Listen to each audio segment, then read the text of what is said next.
Hi అండి. అందరూ ఎలా ఉన్నారు? బాగున్నారా? ఈరోజు plain biryani or bagara rice మనం ఎలా చేసుకుందామో చూద్దామండి. ముందుగా ఒక బాండీ పెట్టుకోండి. దాంట్లో ఫస్ట్ నెయ్యి వేయండి. తర్వాత ఉల్లిపాయలు వేయండి. తర్వాత మిరపకాయలు వేయండి.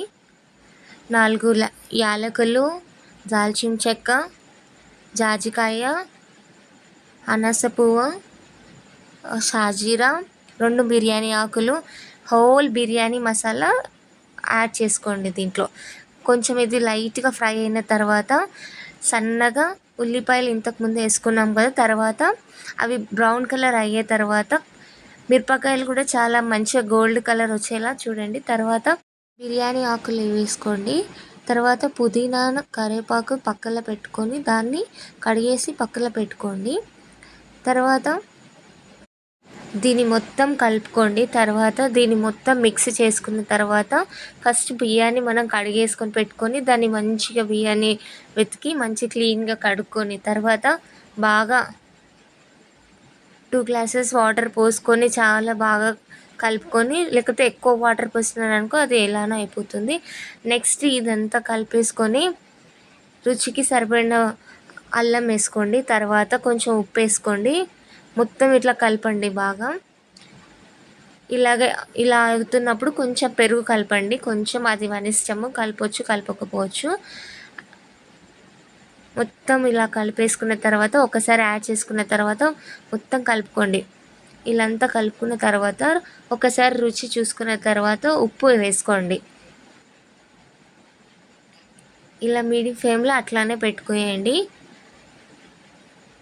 తర్వాత ఇదంతా ఫ్లేవర్ అర్థమవుతుంది. తర్వాత కొత్తిమీర, పుదీనా వేసుకొని మనం మళ్ళీ ఒకసారి యాడ్ చేసుకోండి. మొత్తం కలుపుకోవాలి. తర్వాత వాటర్లో ఆ బియ్యాన్ని మొత్తం రైస్ని కలుపుకొని వాటర్ని 2 గ్లాసుల దాకా కలుపుకోండి. తర్వాత వాటర్ కలుపుకోండి. ఒక 3-4 గ్లాసెస్ వేసుకున్న తర్వాత వాటర్ని తగ్గించి యాడ్ చేసుకోండి. ఎంతంటే అంత వేసుకోకండి. తర్వాత కొంచెం ఉప్పు వేసుకోండి. మీడియం ఫ్లేమ్ పెట్టి బాగా మరిగించండి. ఈ విధంగా వాటర్ మరిగిన తర్వాత మనం ఆల్రెడీ ఇంతకుముందు నానబెట్టుకున్న ఆ రైస్ని ఇందులో వేసేయండి, యాడ్ చేసుకోండి. తర్వాత ఈ బాస్మతి రైస్ని మొత్తం యాడ్ చేసుకున్న తర్వాత ఇలా అంతా ఒకసారి వాటర్ అంతా అయిపోయినాక కొంచెం ధనియాల పౌడర్ కూడా మేము వేసుకోవచ్చండి. అది మీ ఇష్టము. ధనియాల పౌడర్ వేసుకోవచ్చు, ఉప్పు వేసుకోవచ్చు. 5 మినిట్స్ తర్వాత మొత్తం ఇదంతా మసిలిన తర్వాత కొంచెం ఉప్పు మళ్ళీ వేసుకోవాలండి, తగ్గినంత వరకు.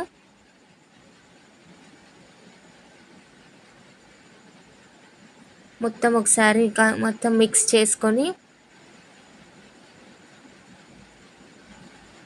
ఇప్పుడు మొత్తం రైస్ దాంట్లో వేసేయండి. తర్వాత ఆ రైస్ని పెట్టేసిన తర్వాత మనము మూత సరిగా పెట్టాలి. ఎందుకంటే ఆవిరి బయటికి వెళ్ళకుండా మనము రైస్ని పెట్టామనుకో అప్పుడు ఆ రైస్ పొల్లుగా మంచిగా అవుతుంది. సో మీకు ఏమన్నా రైస్ మెత్తగా కానీ అలా కానీ అనిపిస్తే మీరు రైస్ మీద కొంచెం నెయ్యి వేయండి. చాలా పొడిగా బాగుంటుంది, చక్కగా ఉంటుంది. ఇలా పర్ఫెక్ట్గా రెస్టారెంట్ స్టైల్గా మీకు రావాలంటే ఈ బగారా రైస్ని ఏ గ్రేవీతో తిన్నా కానీ సూపర్గా ఉంటుంది, చాలా టేస్టీగా ఉంటుంది. ఇలా చిన్న చిన్న టిప్స్తో వాడుతూ చేయండి. పర్ఫెక్ట్ ప్లెయిన్ బిర్యానీ లేదా బగారా రైస్ మీరు హోటల్ వరకు వెళ్ళే అవసరం లేదు. మీరు కూడా ఈ ప్లెయిన్ బిర్యానీని చేసుకోవాలనుకుంటున్నారా? సో ఈ వీడియోని చూసి మీరు చేసుకోండి. మీకు సరిగా రాకపోతే మళ్ళీ ఈ వీడియోని చూసి ఒకసారి ట్రై చేయండి అండ్ కామెంట్ చేయండి. ఈ వీడియో నచ్చినట్టయితే లైక్ చేయండి, షేర్ చేయండి, మీ ఫ్రెండ్స్కి, మీ రిలేటివ్స్కి షేర్ చేయండి. అండ్ మీ మైమున్నార్ పిల్లని లైక్ చేయండి. Thank you so much. Bye bye. Next వీడియోతో మీ ముందుకు